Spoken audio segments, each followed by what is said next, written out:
माय channel Mrinal रेसिपीजमध्ये तुमच्या सगळ्यांचं स्वागत आहे। आज आपण बनवणार आहोत रवा बटाटा फ्राय। त्यासाठी सगळ्यात आधी इथे घेतलेले आपण स्लाइस पोटॅटोज, त्यानंतर आपण इथे घरगुती मसाला ॲड करून घेणार आहे। इथे मी घाटी मसाला यूज केलेला आहे, त्याच्यामध्ये मी हळद टाकलेली आहे। त्यानंतर चवीनुसार मीठ ॲड करून घ्यायचं आहे। त्यानंतर थोडंसं पाणी आपण त्याच्यामध्ये ॲड करून घेतल्यानंतर आपण त्याला चमच्याने मिक्स करून घ्यायचं आहे। जोपर्यंत एक थोडंसं थिक कन्सिस्टन्सीमध्ये येत नाही तोपर्यंत, एकदम लिक्विड पण नाही बनवायचं आहे, थोडं थिक ठेवायचं आहे आपल्याला। त्यानंतर मी जे इथे पोटॅटो जे स्लाइस करून ठेवलेले आहेत त्याला मी थोड्या वेळ पाण्यामध्ये ठेवले होते, जेणेकरून आपले बटाटे नंतर रेडिश होत नाहीत। त्यासाठी कट करून झाल्यानंतर थोड्या वेळ आपण त्याला पाण्यामध्ये ठेवायचं आहे, जोपर्यंत आपण आपले बाकीचे सगळे इन्ग्रेडियंट्स रेडी करून ठेवत नाही तोपर्यंत। त्याने इथे आपलं मिक्सर करून झालेलं आहे।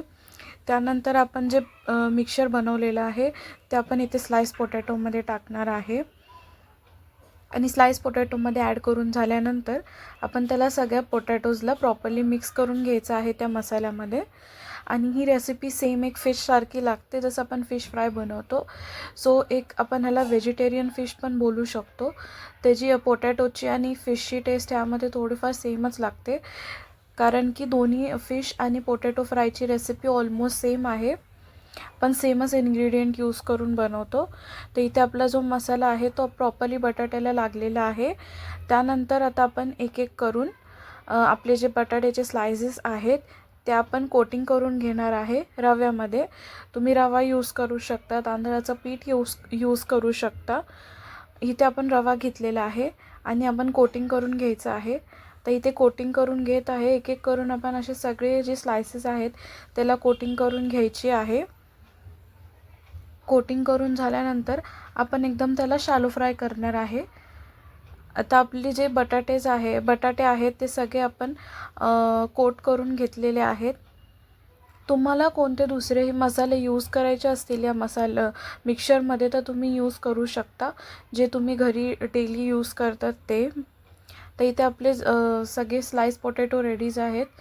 त्यानंतर आपण इथे आता गॅस चालू करून घेणार आहे आणि आपण तव्यावरती तेल गरम करत ठेवायचं आहे। त्यानंतर आपण एक एक करून आपले जे बटाट्याचे स्लाइसेस आहेत ते आपण त्याच्यावरती टाकणार आहोत। लास्ट रेसिपी मी माझ्या चॅनलवरती व्हाईट सॉस पास्त्याची अपलोड केलेली, जर कोणी बघितली नसेल तर जाऊन बघा, मी खाली लिंक ॲड करेन डिस्क्रिप्शन बॉक्समध्ये। माझा इंस्टाग्राम ID सुद्धा मी खाली ॲड करेन। तर इथे आपले एक एक पोटॅटो जे आहेत, पोटॅटोचे जे स्लाइसेस आहेत ते आपण ॲड करून घेतलेले आहेत आणि आपण ह्याला हे फक्त 2 ते 3 मिनिटमध्ये फ्राय होऊन जातं, त्याला जास्त टाईम लागत नाही। एक एक मिनिटानंतर आपण त्याची साईड जी आहे ती चेंज करून घ्यायची आहे। लो टू मीडियम फ्लेमवरती आपण फ्राय करून घेणार आहोत आणि ह्याला शॅलो फ्राय करायचं आहे, डीप फ्राय करायची गरज नाही आहे, ज्यामध्ये पण ते एकदम चांगले क्रिस्पी आणि क्रंची होऊन जातात। तुम्हाला नेक्स्ट रेसिपी कोणती बघायला आवडेल ही मला कमेंट करून सांगा आणि आपल्या चॅनलवरती असेच नवीन नवीन रेसिपी बघण्यासाठी सबस्क्राईब करा। थँक्यू।